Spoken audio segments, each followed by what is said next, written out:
Program kreatif kegiatan di Padukuhan Wonorejo diawali dari tahun 2026. Kita mencoba untuk merubah karakter pada masyarakat yang kebanyakan seorang petani, baik petani ternak maupun petani kebun, di mana pada saat itu pada masyarakat dalam mengelola ternaknya masih dalam satu atap dengan induk simang atau pemilik. Oleh karena itu, dengan perkembangan zaman dan kondisi lingkungan yang kurang mendukung, akhirnya masyarakat sepakat untuk dikelola secara komunal atau kelompok di luar rumah tangga atau tempat tinggal warga masyarakat. Akhirnya disepakati untuk membuat kandang komunal yang ada di luar dusun untuk mengelola ternak tersebut. Akhirnya terbentuk dan semua ternak dikelola di luar kampung, dan akhirnya dengan menimpannya limbah atau kotoran ternak, karena itu anggota atau mengelola ternak sepakat untuk dikelola limbah tersebut untuk menjadi pupuk kompos atau pupuk organik. Dan alhamdulillah atas semangat dari warga masyarakat dengan rencana tersebut, lambat laun bisa terwujud sampai saat ini. Dan alhamdulillah atas kerja keras dan semangat kebersamaan dari para petani, khususnya petani ternak, bisa merintis atau memanfaatkan limbah yang selama ini tidak terkelola karena di dalam dusun, dan akhirnya masyarakat bisa menikmati dengan apa yang telah dirintis dari para petani ternak khususnya untuk pengolahan pupuk organik. Dan alhamdulillah dari beberapa pihak mendapat dukungan, khususnya para pelaku rumah tangga, untuk pemanfaatan pekarangan tidak luput harus menggunakan adanya pupuk organik tersebut. Dan itu juga akhir-akhir ini justru dari pihak-pihak fakultas, pihak universitas itu juga berminat untuk bermitra atau bekerjasama untuk pemanfaatan adanya pengolahan limbah atau pupuk organik tersebut seperti itu. Dan akhirnya atas kerjasama dan partisipasi yang kuat di antara para anggota, akhirnya dari dinas terkait juga mengapresiasi dengan adanya usaha-usaha pengolahan pupuk organik tersebut seperti itu. Dan insya Allah dengan kemajuan zaman untuk teknik utawi tata cara pengolahan tersebut, ke depan akan kita rencanakan dengan yang efisien, tapi dengan produk yang tidak kalah dengan apa yang selama ini kita kerjakan secara manual. Karena di wilayah Padukuhan Wonorejo kebetulan ada potensi untuk dikembangkan, dan kaitannya dengan masalah memanfaatkan, mengoptimalkan sumber daya manusia, baik itu anak-anak, remaja, dewasa maupun orang tua, sudah dirintis dan sudah insya Allah juga walaupun belum maksimal sudah berjalan, yaitu kaitan dengan masalah kegiatan desa wisata ya, atau ya istilahnya ya, desa wisata.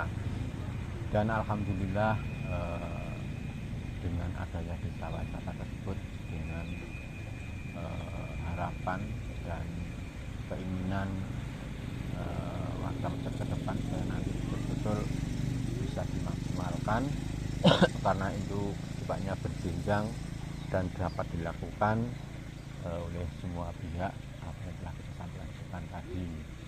Nah, untuk di desa wisata karena kita di wilayah desa ya, ini diberi kesepakatan nama desa wisata Kebon Desa, yang karena selama ini yang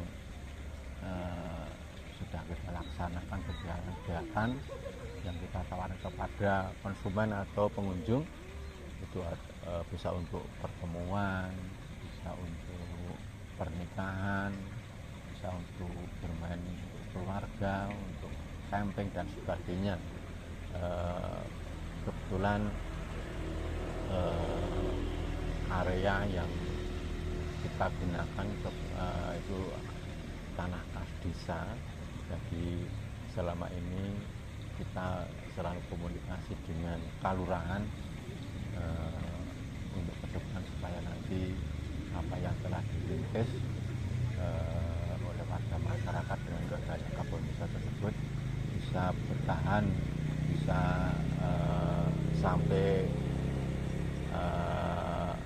cucu-cucu ke depan nanti bisa menikmati atas rencana jangka panjang, yaitu dengan masalah pengelolaan desa wisata Kebon Desa tersebut. Dan sampai saat ini ya, alhamdulillah walaupun masih dalam sifatnya batu rintisan desa wisata Kebon Desa, tapi untuk pengunjung atau yang memanfaatkan area tersebut, alhamdulillah sebagian sudah bisa dirasakan oleh warga masyarakat, sudah bisa dirasakan kepada masyarakat umum yang selama ini melaksanakan menggunakan fasilitas yang telah dikelola oleh warga masyarakat adanya desa wisata tersebut.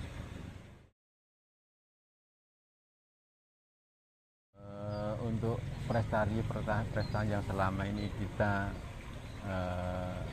raih atau kita dapatkan ya, itu baik dari tingkat kelurahan, tingkat kapanewon, tingkat kabupaten, provinsi dan bahkan nasional, alhamdulillah atas kebersamaan dan semangat dari warga masyarakat ini banyak sekali sebenarnya ya, untuk prestasi yang kita raih, diantaranya untuk yang tingkat nasional kaitan dengan masalah lomba ketahanan pangan Nusantara ya, itu sudah masuk tingkat nasional. Untuk lomba kampung iklim atau proklim itu juga sudah masuk tingkat nasional. Untuk lomba hatinya PKK itu sudah provinsi, dan kampung hijau dan masih banyak lagi sebenarnya untuk prestasi yang sudah kita raih selama warga masyarakat bareng-bareng mengelola potensi yang selama ini kita miliki. Jadi untuk yang tingkat kelurahan, tingkat kapanewon, bukannya kita merendahkan, meremehkan atas prestasi tingkat kelurahan dan kapanewon, tapi selama ini alhamdulillah Pak Tuan Indonesia selalu menjadi lirikan selama dari pemerintah terkait yang baik tingkat kelurahan, tingkat kapanewon maupun kabupaten selalu menjadi langganan.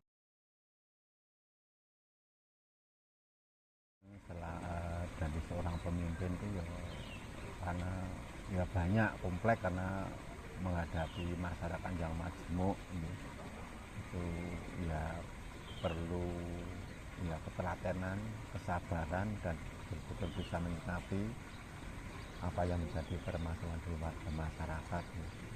Seandainya kita hanya untuk mementingkan sendiri atau ego ya, itu ya otomatis diterapkan untuk menyikapi dari apa yang menjadi permasalahan di warga masyarakat tersebut nanti akan bertolak belakang, bahkan akan menjadi rancu dan tidak bisa diterima oleh warga masyarakat. Oleh karena itu menyikapi dengan adanya hambatan-hambatan tersebut ya perlu kita sikapi dengan sabar, dengan paten, dan adanya pemahaman dari warga masyarakat karena dengan permasalahan-permasalahan tersebut, karena mungkin masyarakat itu belum tahu dan belum paham apa yang disampaikan kepada para pemimpin atau para lembaga-lembaga dusun yang ada.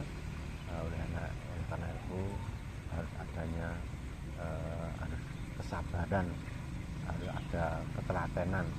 Tapi untuk menyikapi masalah-masalah tersebut dari kelembagaan dusun ini alhamdulillah sudah sepakat dengan menampung dan menerima selama ini yang menjadi permasalahan. Akhirnya kita sepakat untuk membuat adanya anggaran dasar dan anggaran rumah tangga. Ya, dengan adanya anggaran dasar dan anggaran rumah tangga tersebut menjadi tolak ukur, menjadi pijakan seorang pemimpin akan melangkah membawa masyarakatnya ke depan, meminimalisir adanya permasalahan-permasalahan yang akan dihadapi.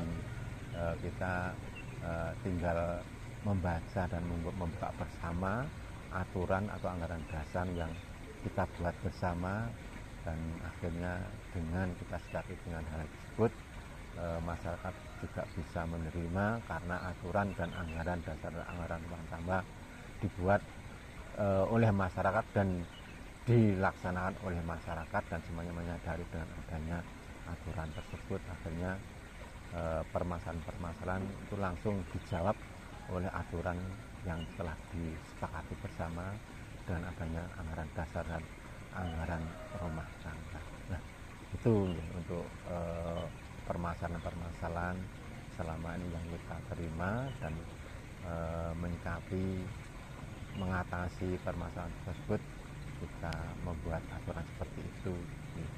Nah, oleh karena itu untuk generasi muda saat ini nanti menjadi pemimpin, ya marilah jangan sampai kita itu meneruskan warisan dari sesepuh atau pemimpin yang sudah ada nih. Itu harus belajar dari apa yang sudah dilaksanakan, mana yang kiranya ke depan untuk bisa dilanjutkan, mana yang sudah tidak perlu untuk dilanjutkan. Jadi monggo jangan hanya bersandar melaksanakan warisan yang ada, tapi harus ada rintisan atau ide atau rencana yang lebih berkembang ke depan ya. Karena memang kita juga menyadari zaman itu bahkan setiap bulan, setiap tahun itu selalu berubah nih. Maka saya mengharapkan kepada generasi muda, pemimpin muda, jangan tinggalkan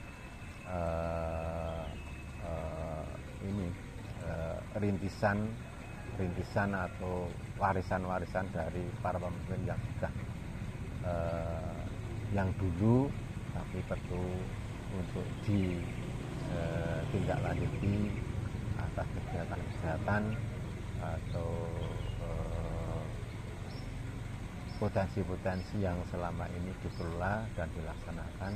Dan apabila memang sudah tidak bisa diterapkan pada keadaan tersebut, apa boleh buat, harus dari seorang pemimpin, harus pemimpin muda harus bisa membuat pijakan baru yang kiranya bisa diterapkan kepada warga masyarakat untuk masa-masa depan.